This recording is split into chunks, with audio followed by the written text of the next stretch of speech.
Episode की शुरुआत में दिखाते हैं कि शोकिंग आज उस भूत से डर के मारे काफ़ी जल्दी नहा लिया होता है और नहाकर वो आ ही रहा होता है कि तभी उसकी नज़र उसके लैपटॉप पर चली जाती है, जिससे कि वो स्विच ऑन पाता है, जिससे उसे कुछ रियलाइज हो जाता है। वहीं पर दूसरे रूम में जियांग को दिखाते हैं, जो कि शोकिंग द्वारा खरीदा हुआ ड्रेस को देखकर काफ़ी ज़्यादा खुश होकर अपने मन में कहती है कि वो एक अच्छा बंदा है। और उसके बाद में वो अपने वाला ड्रेस को देखने लगी होती है, जिससे कि वो पहनकर यहाँ पर आई थी। उसे देखकर उसे उसके कुछ पास्ट की बातें याद आ जाती है, जो याद करके वो थोड़ी सी इमोशनल हो जाती है। तभी उसे दरवाजे की खटखटाहट सुनाई देती है, इसलिए वो जाकर दरवाज़ा खोल देती है। वहीं पर शोकिंग दिखाते हैं, जो कि उस लैपटॉप में चल रहे भूत वाला फिल्म को दिखाकर उससे पूछता है क्या तुम इसी भूत की बातें कर रही थी। ये देखकर जियांग काफ़ी ज़्यादा डर कर मारे अपना स्वॉर्ड निकालते हुए कहने लगी होती है, हाँ ये वही भूत है। ये सुनकर शोकिंग थोड़ा सा चैन की सांसें लेते हुए कहता है कि मुझे पता था कि भूत नहीं होता है, तुम अभी जाकर सो जाओ, मैं तुम्हें कल सब कुछ एक्सप्लेन कर दूंगा। अब इसके बाद में कल सुबह का सीन दिखाया जाता है, जहाँ पर खिड़की से धूप आने के कारण जियांग जाग जाती है और उसे इस बात की खुशी होती है कि कल रात को सच में कोई भूत नहीं आया था। उठकर वो पहले जाकर अपना स्वॉर्ड प्रैक्टिस करने लगती है। अब इसको कुछ देर के बाद में शोकिंग उठता है, जो कि जियांग को बिल्ली को खाना खिलाते हुए पाता है, इसलिए वो उसे गुड मॉर्निंग विश करके वॉशरूम में जाने लगता है। जहाँ पर वो जाते हुए उसे देखकर सोचता है कि अच्छा हुआ कि इतनी खूबसूरत लड़की क्रॉसओवर करके आई है, नहीं तो अगर इसके जगह पर कोई बर्ली मैन आ गया होता तो अब तक तो वो पुलिस के हवाले कर दिया गया होता। ये सोचकर वो जाकर अपना मुंह धोने लगा होता है। तभी उसे कुछ याद आ जाता है और वो उससे पूछता है कि तुम्हारा चीफ कैसा है, क्या उसके बड़े बड़े दाढ़ी है। जियांग इसके जवाब में हाँ कहते हुए कहती है कि हाँ वो तुमसे लंबा है और उसके पास लंबी लंबी दाढ़ी भी है। ये बोलकर वो उससे पूछते कि तुम्हारा दाढ़ी क्यों नहीं है।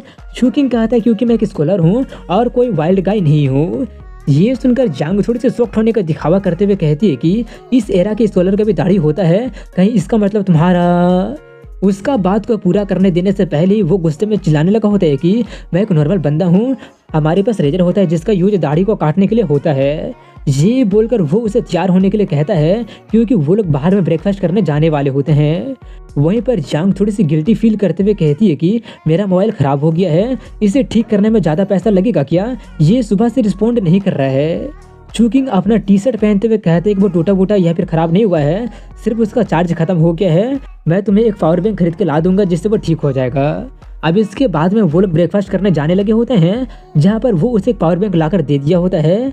जहाँ पर वो बाहर जाते हुए वो उसे ऑनलाइन पेमेंट के बारे में बताता है और आज वीकेंड होने के कारण आज वो उसे कोई काम नहीं करने के लिए कहता है, यानी कि गेम नहीं खेलने के लिए कहता है। अब इसी के साथ में अगले दिन में शोकिंग के दोस्त किन हाओ को दिखाते हैं, जो कि अपने घर में जाता है, जहाँ पर उसका फादर होते हैं और वो उसे कुछ खाने के लिए देकर पूछते हैं कि तुमने कल रात को कितना चोर पकड़ा। और इसी तरह से बातें करते करते उसके फादर उससे कह देते हैं कि कुछ दिन पहले शोकिंग के घर में एक चोर घुस आया था, क्या तुम्हें ये बात पता है क्या। ये सुनकर किन हाओ काफी ज्यादा सख्त और गुस्सा हो जाता है और जल्दी से अपना खाना वाना छोड़कर उसे कॉल करने लगता है, क्योंकि ऐसा चीज हो गया है और वो उसे कुछ भी ना बताकर चोर को जाने दिया, जिससे किन हाओ का दिमाग थोड़ा सा खराब हो जाता है। उसे वैसे एक्ट करते देखकर उसके फादर उससे कहते हैं कि चोर ऑलरेडी चला गया है, तो अब तुम उसको लेकर इतना ज़्यादा चिंता क्यों कर रहे हो। मुझे तो ये भी पता चला है कि वो एक गर्लफ्रेंड बना लिया है और उसी के साथ रह रहा है। किन हाओ अपने फादर के बातों पर ज़्यादा ध्यान नहीं देते हुए कहता है, हाँ क्योंकि वो हैंडसम है। मगर जब उसे रियलाइज होता है कि यहाँ पर बात उसकी गर्लफ्रेंड की चल रही है, तो वो काफ़ी ज़्यादा शॉक्ड हो जाता है और उसे पता चल जाता है कि उसके फादर उसके गर्लफ्रेंड के बारे में पूछने वाले हैं। और उसके फादर उससे पूछ भी लेते हैं कि और तुम्हारा क्या, तुम्हें कोई नहीं मिल रही है क्या। ये सुनकर वो काफ़ी ज़्यादा पसीना पसीना होने लगा होता है और अपना काफ़ी सारे एक्सक्यूजेस देने लगता है। और इसी के साथ में वो दोनों बाप बेटे आपस में भैंसा भैंसी करने लगते हैं और अपने बाप के चप्पल से मार खाने से बचने के लिए वो घर से ही भाग जाता है और दूसरे रूम में जाकर अपना ब्रेकफास्ट फिनिश करने लगता है। तभी उसे उसका कॉलेज का एक क्लासमेट कॉल करके पार्टी के लिए इनवाइट करता है, मगर किन हाओ के पास में ड्यूटी होता है, इसलिए वो जाने से मना कर देता है। दूसरे तरफ में वही दोस्त शोकिंग को भी कॉल करके मीटअप के लिए पूछता है। शोकिंग जियांग के साथ में घर में एंटर करते हुए कहता है कि अगर तुम लोग किसी बार में जाने वाले हो तो मुझे भूल जाओ, अगर हम लोग सिर्फ डिनर विनर करने वाले हैं या फिर ऐसा कुछ करने वाले हैं तो मैं आ सकता हूँ। ये बोलकर वो उसके रिप्लाई सुनकर पूछता है कि अगर मैं अपना गाँव से आया हुआ एक दोस्त को लेकर आऊँ तो कोई प्रॉब्लम तो नहीं होगा ना। उससे बातें करने के बाद में वो जियांग से कहता है कि आज हम लोग बाहर में मजे करने जा रहे हैं, बस ऐसे ही बाहर में मॉडर्न लाइफ को एक्सपीरियंस करना, तुम्हें रात को पता चल जाएगा। और हाँ हमेशा मेरे क्लू को फॉलो करते रहना और अपनी मर्जी से कुछ भी ऐसा वैसा मत कर देना। तभी जियांग उससे पूछती है कि भूत वाला फिल्म में जब सब कुछ नकली है तो तुम लोग ऐसा चीज़ें बनाते ही क्यों हो। शोकिंग उससे अपने हिसाब से समझाता है कि वो सब साइकोलॉजिकल नीड के लिए, मनोरंजन के लिए और पैसा कमाने के लिए लोग बनाते हैं। वो उसे समझाकर उसे कोला पीने के लिए दे देता है। वहीं पर वो उसका जवाब को सुनकर कुछ सोचने लगती है और पूछती है, तो तुम मुझे अपने घर में मुझे क्यों रखे हुए हो? मेरा मतलब है कि मैं तुम्हें अभी कोई पैसा कमा के नहीं दे रही हूँ, तो मैं तुम्हारा कौन सा ज़रूरत को पूरा कर रही हूँ या कौन सा साइकोलॉजिकल ज़रूरत को पूरा कर रही हूँ? ये सुनकर शूकिंग कुछ सोचते हुए कहता है, वेल अगर सच बोलूँ तो मुझे भी नहीं पता, बट मुझे बस ऐसा लग रहा है। उसका जवाब सुनकर जियांग सोचती है, ये यंग हीरो सच में अच्छा पर्सन है। ये सोचकर वो जैसे कोला को खोलती है कि पूरा का पूरा कोला उसके ऊपर स्प्रे हो जाता है, जो देखकर शूकिंग मुस्कुरा रहा होता है और वो उसे टॉवल से साफ करने के लिए कहने लगता है और अपने मन में कहता है कि अगर सभी एक्शन तुम किसी पर्पस के लिए लेने लगे तो ये काफ़ी ज़्यादा बोरिंग हो जाएगा। अब इसी के साथ में शाम का सीन दिखाया जाता है जहाँ पर शूकिंग उसका पार्टी में जा रहा होता है और जाते हुए वो जियांग को सब कुछ बता रहा होता है कि उसको क्या क्या करना है, क्या खाना है, क्या नहीं खाना है, सब कुछ समझा रहा होता है और वो लोग समझाते समझाते वो केटीवी में पहुंच जाता है, जहाँ पर एंटर करते हुए वो उससे कहता है कि आज का मेन गोल तुम्हें एक नया और असामान्य एक्सपीरियंस करवाना है। आज हमें एक अमीर बंदा पार्टी दे रहा है, तो जितना खाना चाहो तुम खा सकती हो। ये बोलकर वो लोग वहाँ पर एंटर कर जाते हैं जहाँ पर काफ़ी ज़्यादा शोर शराबा हो रहा होता है। तभी शूकिंग उस रूम में एंटर कर जाता है जहाँ पर उसका पार्टी चल रहा होता है, जहाँ पर सभी लोग पहले से ही शुरू हो गए होते हैं।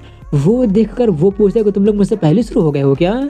उसका एक दोस्त जिसका नाम वांग होता है वो कहता वेल करने के लिए कुछ नहीं था, तो हम लोग बस स्टार्ट हो गए, क्यों ना तुम भी कुछ गाना वाना क्यों निकाल लेते हो? लेकिन शूकिंग मना करते हुए वहीं पर बैठ जाता है। जियांग भी उसके साथ बैठ कर इधर उधर देखकर बहुत ही कुछ सोच रही होती है और काफ़ी ज़्यादा नर्वस भी हो रही होती है।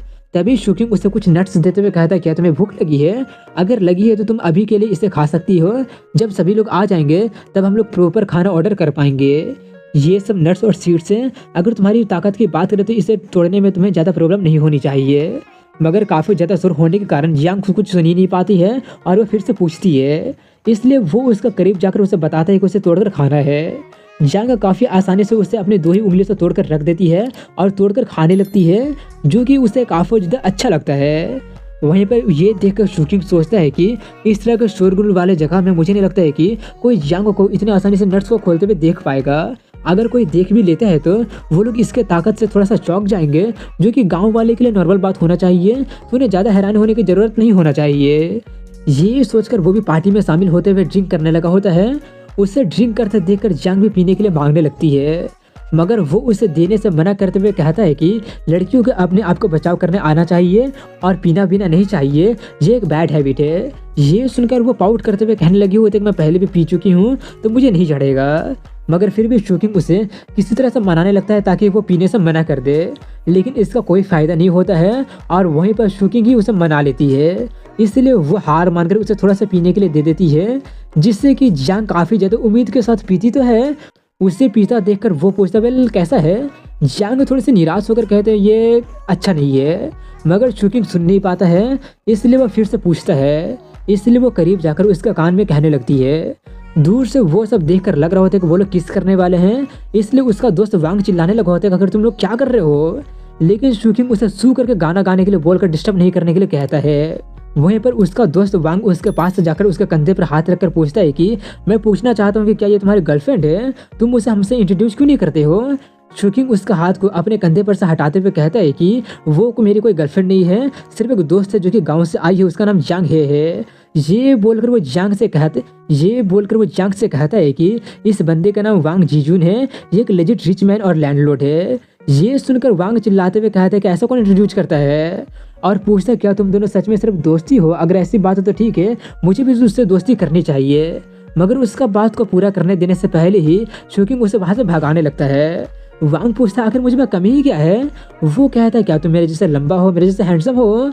वांग कहता है मेरे पास पैसा है। ये सुनकर शूकिंग का दिमाग काफ़ी ज़्यादा खराब हो जाता है। तभी वांग उसे फिर से गाना गाने के लिए पूछता है, मगर वो फिर से मना कर देता है। तभी जियांग उससे पूछती है कि यहाँ पर आखिर इतने सारे लोग क्यों हैं, यहाँ पर तो काफ़ी ज़्यादा हल्ला भी हो रहा है।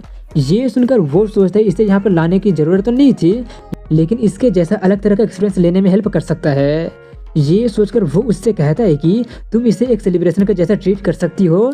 वो बंदा अपनी गर्लफ्रेंड का बर्थडे सेलिब्रेट कर रहा है, सबके साथ में अपना रिलेशनशिप को गहरा करने का ये एक अच्छा रास्ता है। सभी लोग यहाँ पर अपना अलग अलग मोटिव को लेकर आए हैं। कुछ लोग खाने पीने के लिए आए हैं, कुछ लोग गाना वाना गाने के लिए आए हैं, तो कुछ लोग कनेक्शन बनाने के लिए आए हैं। तभी वहाँ पर एक व्हाइट कोट और चश्मा पहने बंदा आ जाता है, जिसे देखकर शूकिंग थोड़ा सा चौंकते हुए और गुस्से में सोचता है आखिर ये बंदा यहाँ पे क्या कर रहा है। और इसी के साथ में यहीं पर इस एपिसोड की एंडिंग हो जाती है। तो दोस्तों कैसा लगा ये वीडियो कमेंट सेक्शन में जरूर बताइएगा। मिलता हूँ कल अगले वीडियो में, तब तक के लिए हैव अ गुड डे।